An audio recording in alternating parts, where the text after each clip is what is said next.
Similarly, I can talk about charging by induction in insulators. So insulators are those where the affinity for the electron is quite high. So in an atom where you have the electrons revolving around the nucleus, the center of mass of positive and center of mass of negative are almost overlapping. So electrons are revolving around the nucleus. There is a positive charge within the nucleus, but it is whole neutral. But what happens when we bring a positively charged rod near to it? Then there is a slight shift in the position of these electrons revolving in the atoms. They are not leaving their orbits. So an electron which was supposed to be here, it may now shift a bit, say, towards left from its normal position.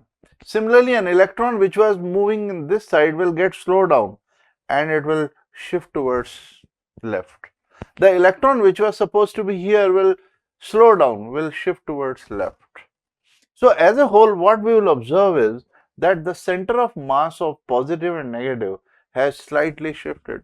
The negative has slightly shifted towards this positively charged rod. So the fact is that I can show that this is a charged body and this is an insulator. In the insulator, everywhere, in every atom or molecule, the status has reached like this. In every molecule, the center of mass of negative have shifted towards it, the center of mass of positive have shifted slightly away from it, and same is the status of another molecules or atoms.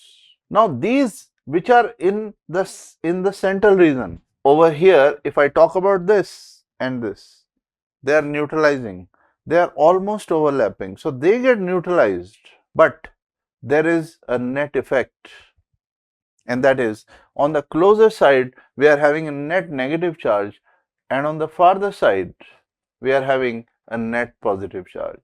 This is due to slight shift in the center of mass of negative and positive charge of every atom. So I hope you could get that yes, charging by induction is about charging, bringing any object which is charged close to a body, close to an insulator or a conductor. The closer side of it without touching get negatively charged, the farther side of it get positively charged.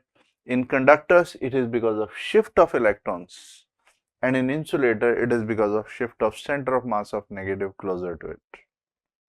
So this is charging by induction in conductors as well as in insulators. Now I have this example for you.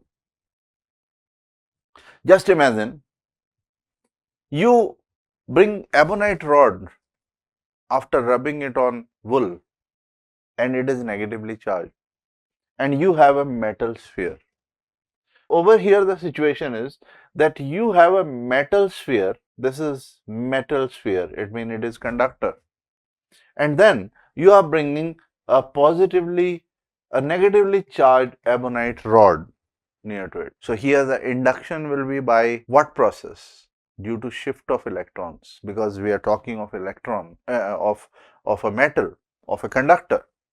So here, as a result, earlier this metal, it was neutral and it is on an insulated stand. So this stand is an insulator, and we have brought this closer. As an effect, what we'll obtain is this closer side will become positively charged and this farther side will become negatively charged. So if I ask what happened, what made it charged like this? Your answer is the electrons are pushed back and there is a net loss of electron here, there is a net gain of electron here. That's why this kind of charging has taken place. And now if I do further earthing means we are connected this side to the earth.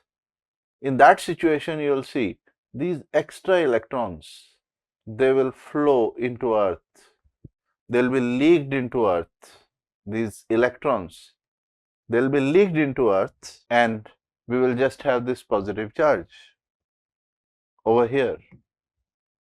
And now if I remove this rod and I remove this earthing also, then what will happen to this positive charge? This positive charge which was here will actually now spread. So it is not extra charge that will come. The positive charge that was here will now spread in this whole metal. So this is induction in metal. I have another example for you which describes it further. It's about two such metal spheres. Here there are two metal spheres are mounted on insulated stand. So there is a metal sphere A, there is a metal sphere B. They are kept in touch and they are kept on insulated stand. So this is condition 1. Now what is done is, in condition 2, a positively charged rod or maybe a balloon which is positively charged is brought near to these two metal spheres A and B. So if this is positively charged by induction this time, this side will become negatively charged and this is the farther end, it will become positively charged. Now condition 3, the two metal sphere A and B are separated. So this is positively charged, so this is all the time attracting it. This negative charge will remain attracted, but this positive charge has no means to now just remain pushed, so it will just spread everywhere. On sphere B, on sphere A, it is still attracted by this rubber balloon. And now I remove this rubber balloon in case 4. Now there is no attraction, so there is no cause this negative charge should remain here only. It will spread everywhere and this positive charge was already spread. So this is another example of charging by induction, and if earlier we were talking of one metal sphere, now we have talked of two metal spheres. So as long as you have a reason to maintain that charge on the edge, it will remain there. But if you remove that another charge body which is causing that negative charge to maintain on the edge, if you remove that body, that negative charge will spread everywhere on the conductor, as already discussed with you that on a conductor the charge spread everywhere. It doesn't remain fixed at a position. It just, whenever it gets a chance, it will just spread everywhere equally. So we have these cases once again here. There are two metal spheres A and B, and the two metal spheres A and B are in touch and a positively charged rod is brought near to it. So obviously on sphere A, negative closer side will get negative charge, the farther side will get positive charge.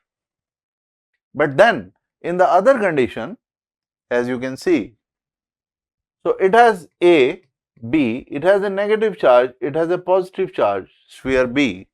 But if now you remove the rod, so it is slightly different from the previous case. You have removed the rod, but here this negative and positive, they will still attract each other and they will still remain here. But if you make them apart, then this negative will spread here everywhere and this positive will spread here on the conductor everywhere. The amount of induced charge, if I talk about, say I have a rod here which is having a charge, say Q, and I have brought an insulator or a conductor here, and by induction its closer side is negatively charged, its farther side is positively charged, then how much is this?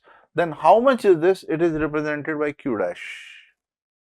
And we have a formula for Q dash which is Q into 1 minus 1 by K. The amount of induced charge would be Q into 1 minus 1 by K, where K is called as dielectric constant. For insulator, K will have a value greater than 1. It may have value 1, 2, 3, 4, 5, 6, 10, like that. So Q dash will be always less than Q. But when you talk of conductor, the value of K is infinite. If I put the value of K here infinite, it is 1 by infinite 0. So we'll have Q dash equal to Q. So we could learn from here that in an insulator, the induced charge by induction has a value less than Q, but in a conductor, this induced charge will have a value equal to Q. So this is very important thing.